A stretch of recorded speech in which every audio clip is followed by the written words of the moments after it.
So the question that I am posing today is how do I get people, preachers in particular, who might not otherwise care about words like Christology, to care about Christology? By Christology, I mean what we believe objectively about Jesus Christ, who he was and what he accomplished. Hi, everybody. Joseph Lear here with Pastoral Theology and Slow Burn Christianity on Substack. As many of you know, I am writing a book on Pentecostal preaching.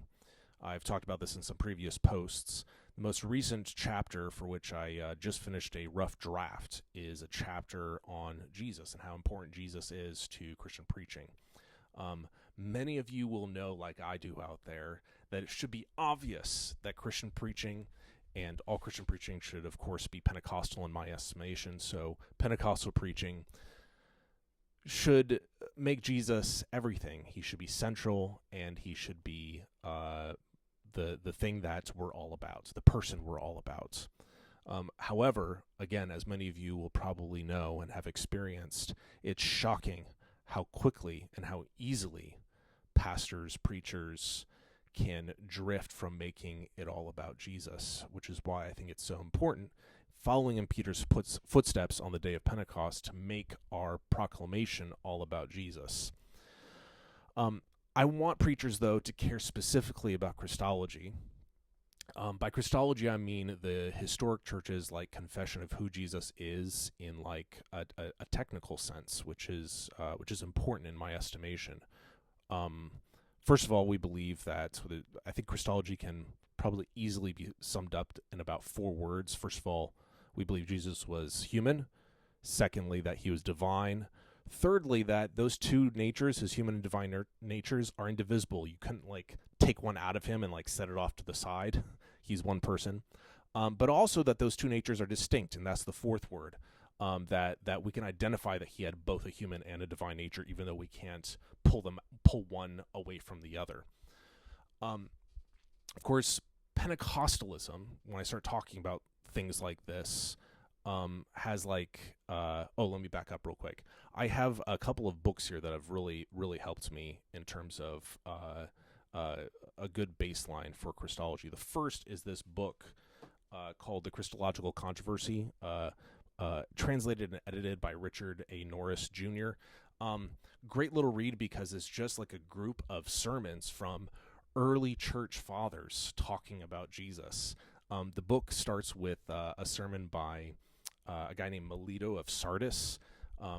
It's one of the earliest Christian sermons that we have, and it's a whole sermon just on the Passover, and it's truly inspiring, not only in terms of how he talks about Jesus and his work that ultimately fulfilled what was foreshadowed by the Passover, but you can hear as you read it his rhetorical flair, the oomph with which he says stuff. He's a man of conviction, and he wants to communicate in a profound and dynamic way what he believes about Jesus.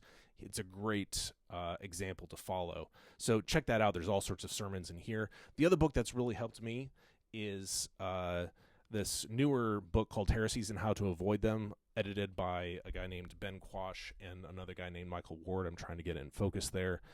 Wonderful little foreword by a guy named Stanley Hauerwas, the man, the legend himself. So definitely read that if you get your hands on this book as well. But the wonderful thing about this book, too, is that each chapter, or at least most of the chapters, had their originated, I should say, in a sermon form. So like a lot of this stuff was originally put together for the sake of preaching it in the local church, which is really helpful to preachers, just like the group of sermons from early church fathers. So as I was saying, I grew up in Pentecostalism. It has like this anti-intellectual sort of bent towards it. Although I should add that it's not unique to Pentecostalism. That is anti-intellectualism or kind of a rejection of Christology as like a really important matter. I remember being in seminary at Yale Divinity School and talking to an Episcopal friend of mine. He was going to be an Episcopal priest, and he told me that he rejected the Nicene Creed. And for the record, the Nicene Creed is kind of like the most important theological and Christological confession that has been used in the life of the church, both in worship and in discipleship, for hundreds upon hundreds upon hundreds of years, right? If you haven't ever encountered the Nicene Creed, you got to go read it. And I encourage you, if you're a pastor, start using it in your church, because that's what we do. We're Pentecostal at Resurrection Assembly of God in Iowa City. And we have found that it's highly practical, even though we also feel called to use it,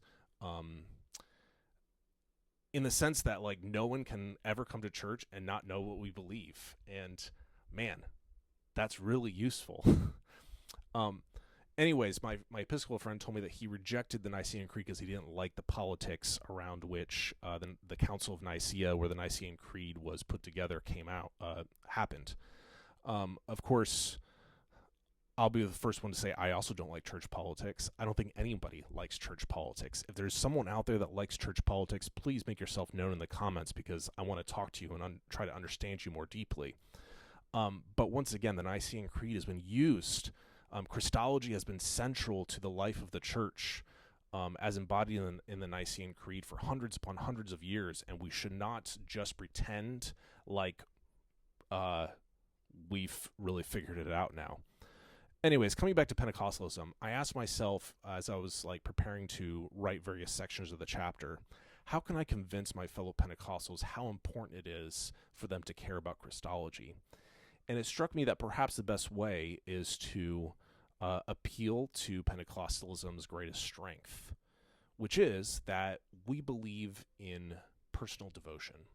We are historically a holiness movement, pietistic, if you will. This belief that to be a Christian is first and foremost about having a relationship with Jesus. And at the very least, I think we have to say that you can't love someone without knowing kind of like the basic and general facts about who they are.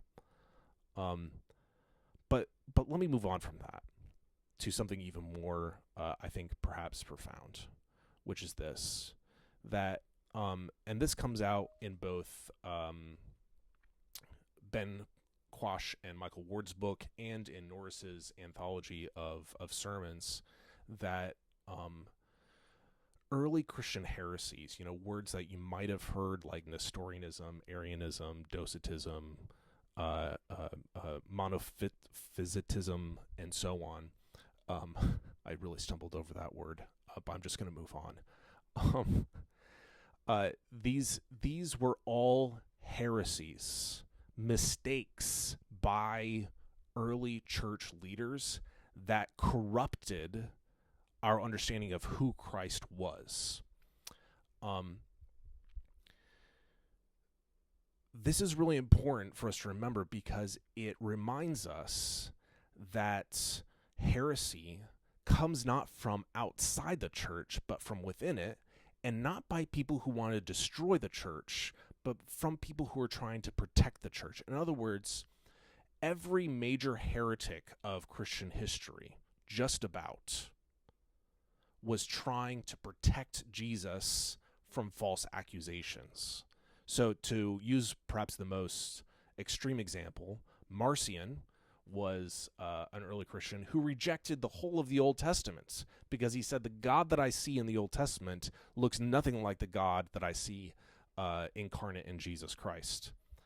That's a heresy because we believe that the Old Testament is scripture just as much as anything else, and that the same God who delivered the Israelites out of Egypt is the same God who pulled Jesus out of the grave and pulls all of us out of the grave in him and with him.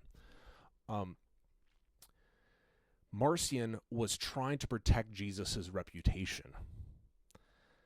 What I'm trying to say is that our love and devotion can actually lead us to tremendous error, because we want to protect Jesus' reputation from people who are not just from people, but for people who were trying to evangelize, from people who were trying to convince that Jesus is in fact the way, the truth, and the life. Each one of the heresies can truly, if you go back and like look them up, even just go look at the list on Wikipedia, which, I say that with a grain of salt because I don't want people just going around quoting Wikipedia.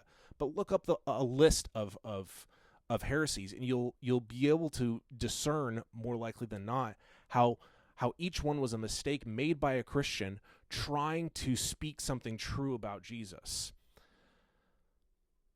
Our love for Christ can actually uproot the witness of the church. If we don't believe the right things about Jesus, then we can't claim that he has in fact saved us. And the whole point of the church's proclamation is to do that very thing. So we got to know him. We can't just have a grassroots understanding of him, no matter how important that actually is. Our personal experience of Jesus in personal devotion, our friendship with him, is indispensable to the proclamation of the gospel. But so are the objective facts that have been handed down to us from the scriptures through the history of the church. And if we don't guard those things, if we don't guard who Jesus was, Christologically speaking, then we can't guard how he saves us. If he wasn't human and divine, and if he wasn't human and divine in a way that was both distinct and indivisible, then we can't say that he has saved us from sin and death. That's the bottom line, and that's why we have to make Christology central to everything we do in our preaching.